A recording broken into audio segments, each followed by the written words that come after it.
김병준, 전원책, 갈 곳 잃은 자유한국당 호를 이끌 쌍도대로 기대를 모았는데 현실은 그렇지 않은 것 같습니다.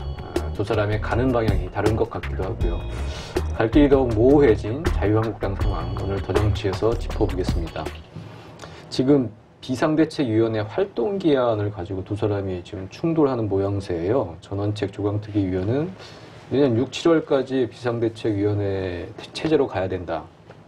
김병준 비대위원장은 원래 계획대로 한 2월까지만 하겠다. 일단 먼저 전원책 위원은 왜 비대위 활동 기간을 늘려야 한다고 주장하고 있는 거죠?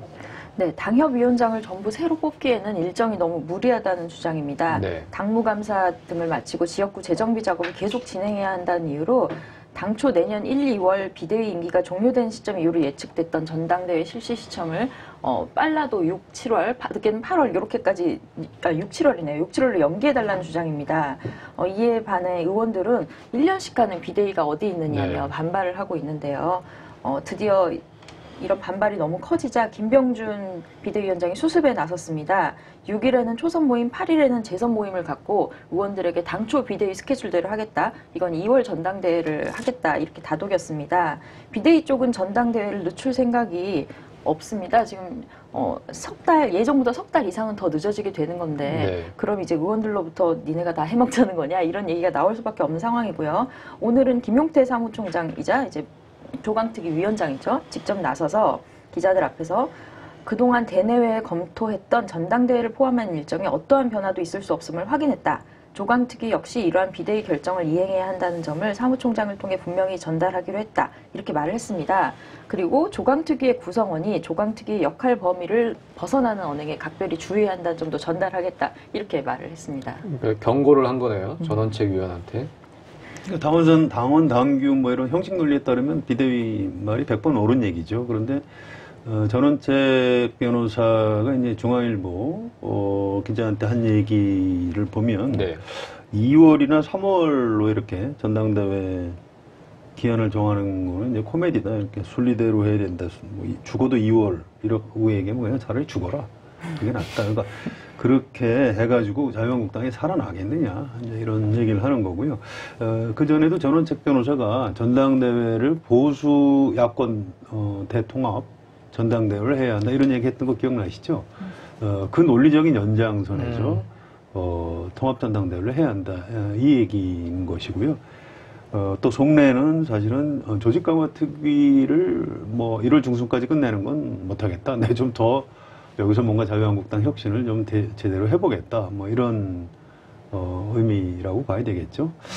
뭐 대충돌이 벌어지고 있고요. 이제 비대위 결정을 전원책 변호사가 받아들이면 뭐 무릎을 꿇는 건데 그분이 워낙 영혼이 좀 자유로운 분이라 그렇게 쉽게 받아들일 것 같지는 않고요. 아마 마음에 안 들면 오늘 오후 당장 사퇴할 가능성도 있는 것 같습니다. 네. 그러니까 보수 대통합을 하려면 지금의 그 전당대회 스케줄 2월로는 너무 촉박하다. 그렇습니다. 그러니까 시간이 더 필요하다. 지금 그런 얘기인 거죠. 좀 더 근본적인 혁신을 위해서는 좀 뒤로 비대위 기간을 늘려야 되고 또 이제 다른 정당하고 지금 바른미래당하고 통합 같은 거 협상을 하려면 또 시간이 더 필요하고 이런 얘기죠. 늦춰야 한다 이런 얘기인데 이 문제 자유한국당 혁신을 바라보는 어떤 근본적인 시각 같은 게 좀 차이가 있는 것 같습니다. 네. 그러니까 이제 김병준 비대위원장과 당내 의원들은 비대위 체제를 이렇게 한없이 끌고 가는 게 어딨냐. 원래 계획대로 해야지. 네, 부담이 될 수밖에 없습니다. 특히 김병준 비대위원장이 취임하기 전, 그러니까 비대위가 출범하기 전에도 사실은 연내 조기 전당대회를 하자는 그런 요구가 있었습니다. 연내, 올해 안에. 네. 그때 특히 친박 일부에서 빠른 전당대회를 주장하면서 당시에 김성태 당대표 고난대행을 포함해서 이런 일부 비박계 의원들이 선거 참패 책임을 지기 싫어서 이 전당대회를 빨리 하지 않으려는 거 아니냐 이런 얘기를 받았잖아요. 그런데 김병준 비대위 출범 이후로 모든 상황을 미루고 2월로 정리를 해놓은 상황에서 다시 한 번 더 미루는 것은 굉장히 친박과 비박 양쪽에 또 부담이 될 수밖에 없는 상황이라고 합니다. 결국 2월 말이나 3월 초 전당대회를 하게 될 겁니다. 그런데 이제 전원책 변호사가 그렇게 해서 혁신이 되겠느냐 이런 주장을 매우 강하게 하고 있고요. 자유한국당이 좀 약간 술렁이고 당황하고 이런 표정이 역력하고요. 비대위원 한 분한테 좀 물어봤어요. 야 이거 결국 이별로 가는 거 아니냐 그랬더니 뭐 그런 것 같다. 뭐 이렇게 인정을 하고 있고요. 또 이런 측면이 있습니다. 이게 이 김병준 비대위원장은 청와대 정책실장을 했던 교수 출신이에요. 아주 네. 전형적인 교수입니다. 이분이 이렇게 남을 가르치는 걸 좋아하시고 이렇게 정리정돈하길 참 좋아하고 그런 성격이고요. 또 전원책 변호사는 사실은 변호사라기보다 어떤 정치평론을 네. 하던 분이시죠. 아무튼 변호사 법률가이기도 하지만 좀 영혼이 자유로운 좀 정치평론가 이런 사람인데 이 두 사람의 캐릭터가 좀 부닥치는 측면이 있습니다. 둘이 뭐 사이가 나쁜 건 아니지만 사물을 보는 이제 시각 자체가 좀 차이가 많이 있는 거죠. 김병준 위원장이 좀 이렇게 규범적으로 보는 네. 뭐 좀 약간 스타일리스트라고 한다면 전원책 변호사는 일단 확 좀 지르고 그 다음에 수습을 해가면서 좀 혁신을 해 나가야 된다 이렇게 자유한국당 혁신에 대한 철학의 차이 같은 것, 관점의 차이 같은 것도 있는 것 같습니다. 어쨌든 그런 두 사람의 외부에서 들어온 그 새로운 어떤 스타일 이걸로 인해 가지고 자유한국당 혁신에 대한 뭐 기대라든지 관심이 조금이라도 생겼던 건 사실인데 두 사람이 갈등하면서 오히려 그걸 까먹고 있는 게 아닌가 그런 생각이 들어요. 자유한국당 의원들은 지금 굉장히 참담할 것 같아요. 외부에서 온 두 사람이 막 충돌해서 지금 당을 어디로 끌고 갈지 모르고 있는데 정작 의원들은 뭐 별 얘기가 없는 거 아닙니까 지금? 내부에서는 굉장히 불만스러운 기류가 들끓고 있고 그걸 그렇죠. 감지한 김병준 위원장이 나서서 수습을 하고 있고 지금 사실 이 전원책 변호사를 데려온 분이 김용태 네. 조강특위 위원장의 역할이 꽤 사무총장. 컸다고 네. 알려져 있잖아요. 이분도 지금 수습에 진화에 나선 걸로 봐서는 이런 불만 기류를 많이 알고 있는 게 아닌가 하는 생각이 듭니다. 결국은 전원책 변호사가 질 겁니다. 그런데 본인 스스로 사퇴하느냐 아니면 좀 굴욕을 감수하고 수용하느냐 아니면 최악의 경우에 끝까지 버티다가 해촉되느냐 뭐 설마 해촉까지 가겠는가 싶기는 합니다만 그렇게 세 가지 정도 앞으로 수순이 남아 있는 것 같아요.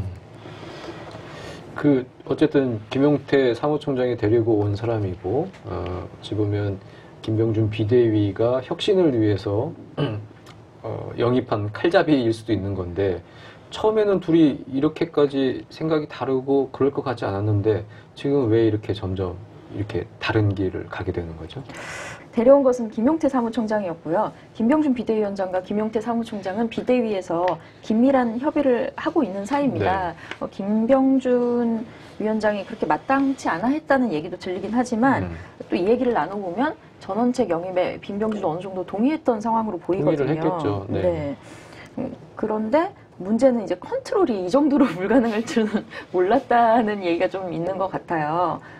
종편에서 해왔던 그런 과감한 주장들을 그 당내 현실 정치에 대한 고려 없이 좀 마구잡이로 해나가면서 좀 이런 충돌이 발생하는 게 아니겠느냐. 그래서 결국 김병준 위원장이 자제에 나서고 조강특위는 비대위 산하 소위다 이러면서 이렇게 자기 컨트롤 안에 있다 이렇게 말을 하고 있고 그런데 거기에서 이제 전원책 변호사가 정권을 준다고 하지 않았느냐 이렇게 반발을 하고 김병준이 전례 없는 권한이지 정권이 아니다 이렇게 말을 받고 전례 없는 권한. 네, 정권하고 전례 없는 권한하고 다르다. 조금 다른 뉘앙스가 다르죠. 이렇게 그런 상황에서 김용태 조강특위 위원장과 심지어 김성태 원내대표까지 나서서 전원책 위원을 약간 조금씩 이렇게 누르고 있는 한마디로 포위된 이런 양상인데요. 김성태 원내대표가 8일 라디오에 출연해서 현실 정치를 모르는 분들이 비대위를 하다 보니 그런 것이다. 이렇게 말을 했습니다. 이제는 좀 파악했을 거다. 이렇게 그건 모두 말했네요. 까기 아니에요? 그건 김성태 원내대표가 적절한 표현은 아니고요. 자유한국당이 얼마나 급하면 그렇게 했겠습니까? 아무튼 이 비대위 결정사항이 논리적으로는 맞는 얘기입니다. 조강특위라는 게 조직을 강화하는 거지 뭐 이 당 전체를 뭐 다 뒤집어 엎을 권한을 가진 건 아니죠. 정치 일정까지 확정하는 데는 아니고. 그럴 권한은 없는 겁니다. 그래서 조직 강화만 해주면 되는 거고요. 새 조직책을 임명해 주는 것이 조직 강화 특위의 임무죠. 그래서 형식적으로는 비대위 말이 맞는데 다만 전원책 변호사의 얘기도 좀 귀담아 들을 필요가 있는 게 그런 정도의 혁신을 가지고 과연 재텐 탄생이 가능하겠느냐 좀 더 이제 큰 그림이 필요하다. 이제 이런 주장, 정치적인 주장을 하고 있는 거죠. 제가 이제 물어본 자유한국당 비대위원 얘기도 그런 겁니다. 좀 원래 영혼이 자유로운 분이라는 걸 알고 영입을 했는데 그래도 이렇게 어느 정도의 틀을 짜주면 그 안에서 이제 마음대로 해보십시오. 이렇게 권한을 준 건데 그 틀 자체를 지금 벗어나 버렸다. 그래서 좀 굉장히 좀 당혹스럽다. 이제 그런 얘기를 하고 있고요. 이제 기자들한테 언론을 통해서 이제 비대위원들도 언론을 통해서 전원책 변호사 얘기를 듣는다고 합니다. 그래서 좀 당황해서 이제 비대위원 중에 누군가가 왜 그렇게 언론에 강하게 말씀하십니까 하면 또 이제 기자들이 좀 맥락을 잘못 해석해서 그런 것 같다고. 기자 책임이군요. 약간 이제 언론 탓도 좀 하는 측면이 있고요. 근데 아무튼 이렇게 비대위에서도 뭐 전원책 변호사에 대해서 뭐라고 그럴까요? 뭐 아주 싫어하고 미워하고 그런 건 아니고 감당을 못해서 지금 네. 당황하고 있는 지금 이런 정도 정도인 것 같습니다. 근데 그 큰 취지 원칙은 좋은 것이라고 생각이 들지만 현실적으로 이게 가능하겠느냐 이런 얘기도 하시더라고요. 같은 얘기죠. 네. 예. 그러니까 그 정도 쇄신, 혁신으로 되겠느냐, 그게 이제 전원책 변호사가 하고 싶은 말일 텐데, 지금 나오고 있는 얘기, 그러니까 당무감사를 통해서 어떻게 혁신을 할 것인가, 그걸 보면, 당협위원장 하위 20%를 컷오프하겠다. 그리고 당과 의원의 지지율을 비교하고 중앙 언론의 노출 빈도를 따지고 대여 투쟁 관련해서 SNS 활동을 활발한 사람을 우대하겠다. 이렇게 얘기를 하고 있어요. 사실은 우리가 지금까지 봐왔던 어떤 그런 지표와 비슷하기도 하고 또 대여 투쟁력 뭐 이런 걸 지금 강조하고 있네요. 네. 그런데 이게 사실 이 기준도 확정된 것은 사실 아닙니다만 어쨌든 새롭게 등장한 기준이 대정부 전투력인데요. 네. 이게 당의 지지율과 의원의 지지율을 비교하겠다. 그러니까 당의 지지율이 높은 지역에서 의원의 지지율이 그에 미치지 못하는 경우는 좀 문제가 될 수 있다 네. 이런 얘기죠. 그리고 SNS 활동을 정량 평가하겠다고 했는데 그냥 SNS 활동이 아니라 대여 투쟁을 얼마나 잘했느냐에 대한 투쟁이라고 평가를 하겠다고 했단 말이에요. 이거 한마디로 얘기를 하면 웰빙 다선을 정리하겠다 이런 뜻으로 보이는데 그 영남권 다선 의원을 노린 것이 아니냐 이런 얘기가 나오고 있습니다. 아직은 확정된 기준은 아니지만 어쨌든 조강특위에서 대각 이 방향을 잡고 가는데 진통이 좀 있을 것으로 보입니다. 좀 재미있는 것은 이제 소셜미디어 영향력인데요. 단순히 지역구 사진을 올리는 수준이 아니라 어느 정도의 현안에 대한 반향을 일으켰느냐, 당 정체성에 맞는 글을 잘 올렸느냐, 요걸 반영한다는 건데요. 의원실에서는 당장 약간 불만의 목소리가 나오고 있다고 합니다. 이제 국정감사 끝내고 상임위 활동하려고 하는 와중에 블로그 글 같은 거 다 이렇게 긁어서 또 기준으로 제출을 해야 되니까 너무 힘들다. 이런 얘기가 나오고 있다고 하네요. 근데 야당이기 때문에 좀 투쟁력을 가진 사람들을 우대해야 된다. 그거 사실 맞는 얘기입니다. 과거에 어느 야당이든 다 그걸 기준으로 했고요. 또 한 가지는 이게 정당입니다. 정부가 아니고요. 그러니까 공적 분야긴 하지만 정부 같은 경우에는 엄격한 기준이 있어야 되겠습니다만 당은 약간 그 어떤 정치적인 판단을 하는 그런 기관이고요. 그래서 여기서 우리는 이런 걸 기준으로 해서 좀 누구를 우대하고 누구를 불리하게 하겠다 이렇게 해도 이제 그 당에서 마음대로 하는 거죠. 그래서 지금 자유한국당의 문제는 이런 기준들을 정해서 과연 밀고 나갈 힘이 있는 건지 실행력이 문제가 있는 거지 이 원칙 자체가 잘 됐다 잘못됐다 할 수는 없는 거죠. 사실은 국민들한테 좀 더 자유한국당이 굉장히 잘 싸우는 야당이다 이런 인상을 주는 정치인들이 자유한국당에서 필요한 건 사실이죠.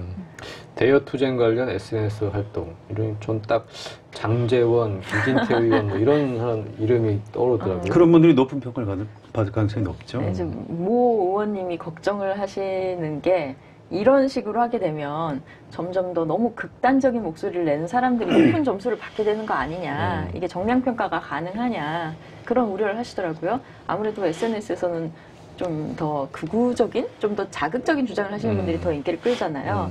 그렇게 되면 특정 의원님에 대한 비판을 하려는 건 아니지만 비판해도 돼요. 민주당 정청래 의원이나 좌에서 민주당 전 정청래 의원입니다. 전 의원이나 네. 오른쪽으로 치면 이제 김진태 의원 이런 네. 식의 분들이 더 부각을 받지 않겠냐 이런 우려를 하는 분도 계셨어요.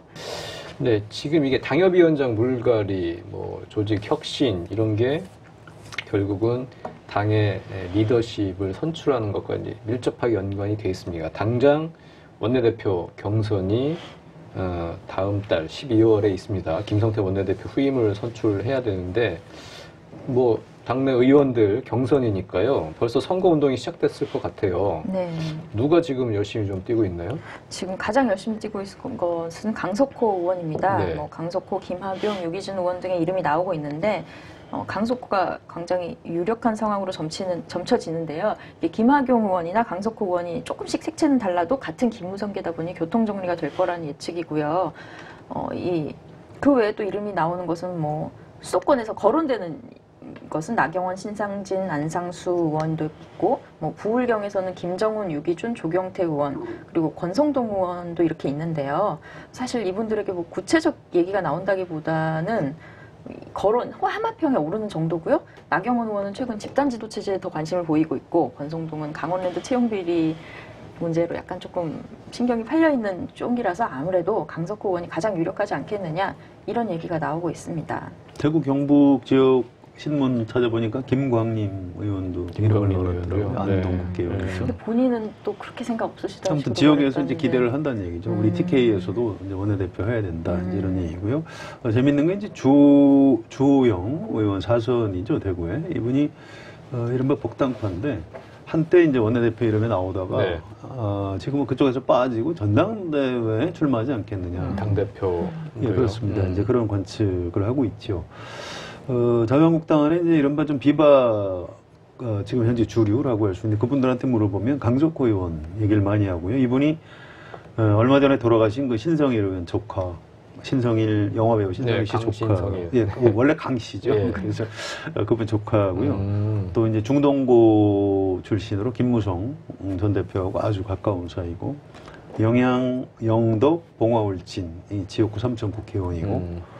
뭐 이쪽으로 좀 많이 쏠림 현상이 있다고 하네요. 김무성계지만 탈당은 하지 않은. 비박계가 바른정당을 탈당할 때도 당에 네, 남았고, 강석호 의원이요. 네, 비박계 복당 이후에도 친박과 비박의 가교 역할을 하면서 개파색이 상대적으로 좀 옅은 편이다, 이런 평가를 받고 있고요. 본인도 당내 화합에 더 방점을 찍겠다. 러닝메이트도 친박계인 이장우 의원이 지금 거론이 되고 있거든요. 아, 이장우 의원이요? 네. 당내 희망이 좀 어쨌든 좀 있는 인물이고요. 그래서 어떤 화합형, 그래서 이제 대안으로 거론이 되는 것 같습니다. 네. 그 이제 12월에 원내대표를 뽑게 되면, 그리고 지금 계획대로 2월에 이제 전당대회를 치르고, 그러면 그때 새로운 당대표가 선출이 되는데요. 당대표는 지금 누가 되는가? 아까 이제 주호영 의원도 말씀하셨는데, 요즘 들깨 김성태? 김성태 의원이 이렇게 당대표 뜻이 크다면서요? 네, 뭐, 지금 현재 김무성 의원이 출마를 할지 안 할지 여부를 확실히 정하지 않은 상황이거든요. 안 한다고 하지 않았나요? 엊그제? 아닙니다. 그 말을 잘 해석을 해야 되는데요. 네. 지금 생각하지 않고 있다. 이렇게 얘기를 했습니다. 시간이 좀 지나서 생각해보니까 하는 게 좋겠다 하면 할 가능성이 있는 거죠. 네. 그 기자들 앞에서 생각을 하지 않고 있다는 식으로 생각이 없다는 식으로 말을 했는데, 잘못하면 이게 출마하지 않겠다는 뜻으로 들릴 수 있어서 황급히 그쪽 의원실에서 정정을 했답니다. 정정을 했어요. 생각을 하지 않고 있다는 뜻이라고. 이제 이건 역으로 가능성을 좀 열어놨다고 볼 수 있는 거니까요. 그럴 경우에는, 만약에 김무성 전 대표가 못 나올 경우에는 뭐 다른 카드가 될 수 있는 인물에 대한 거론이 다양하게 되고 있는데, 이것 역시 지금 현재 이루어지고 있는 당협위원장 쇄신하고도 또 얽매이는 측면이 있고, 또 원내대표와의 지역적 안배도 있어서 아직은 좀 미지수라고 합니다. 김성태 원내대표가 지금 상당히 유력한 건 맞는 것 같고요. 김무성 전 대표가 출마를 안 하면 아마 김성태 원내대표를 내보내면서 이제 본인이 좀 좌장 역할을 해주는 뭐 그런 식의 역할 분담이 될 것 같다고 하고요. 지금 어쨌든 국민들한테 그래도 자유한국당에서 좀 이렇게 보이는 사람이 김성태 원내대표다 이런 얘기 하고요.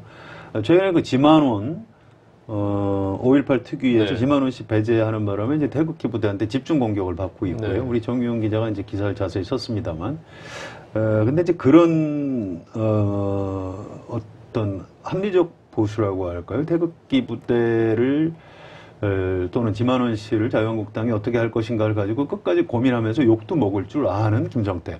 뭐 이런 쪽으로 해서 오히려 긍정적인 효과가 조금 더 많은 것 같습니다. 오늘 아침에 조선일보 칼럼에서도 굉장히 좀 재밌는 얘기를 썼던데 태극기 부대에서 자꾸 탄핵이 이 논쟁을 하면 안 된다. 네. 미래를 향해 가야 한다. 이런 저도 얘기를 굉장히 하고요. 감명 깊게 읽었습니다. 뭐 감명까지는 아니고요. 지시를 해준 것처럼 보수 느껴지더라고요. 쪽 정당에서 좀 참고할 만한 얘기죠. 그래서 이제 김성태 원내대표가 그런 면에서 좀 득점을 많이 하고 있는 그런 측면이 있죠. 또 홍준표 전 대표도 봐야 됩니다. 이분이 요새 페이스북 정치하죠. 네. 글을 굉장히 많이 띄우고 있는데 이분도 어떻게든 명분을 잡아서 출마하지 않을까. 저는 그렇게 관측합니다. 이 부분 좀 두고 봐야 되고 요즘 뭐 좌빨 우빨 뭐 이런 논평도 내고요. 과거보다는 미래를 향해서 가자. 이 얘기를 사실 조선일보 칼럼보다 홍준표 그렇죠. 전 대표가 먼저 한 겁니다. 네. 그래서 좀 눈여겨봐야 될 인물이고요. 또 친박에서는 정우택 전 원내대표가 13일 오후에 강연을 하는데 출마하기 위한 준비 제스처가 아닌가 이렇게 해석이 됩니다. 네.